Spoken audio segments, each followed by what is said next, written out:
berada di SMK Watani sebenarnya. Berkebetulan jumpa ni di kantin. Ini adalah Tomair ataupun kata kantin nama bahasa Arab. Ada 14 buah rumah-hum, dia rumah-hunna, anta antum antum, anti antum antunna, ana nahnu. Dan ini disekalikan dengan fi'al madhinya, fi'al mudhari'. Ya, untuk kita hafal, kita masukkan sedikit lagu supaya membantu otak kita, otak kanan dan otak kiri kita padukan. Fi'al madhi dulu.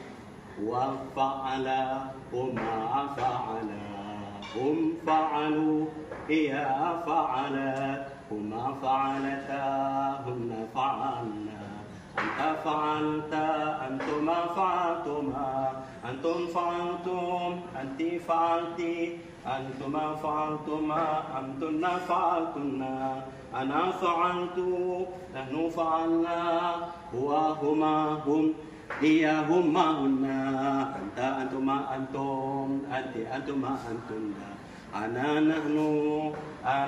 nahnu baik. Ini waktu kita belajar dulu, kita masukkan lagu dulu Pak. Yaf'alu yaf'alani yaf'aluna taf'alu taf'alani yaf'alna taf'alu taf'alani taf'aluna taf'alina taf'alani taf'alna af'alu naf'alu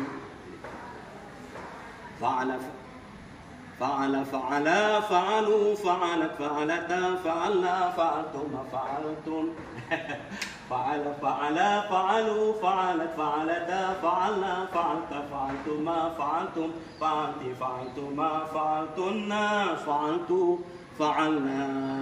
Baik, nah ini tasrif ni, tasrif fi'al madhi, fi'al mudhari' dan fi'al amar.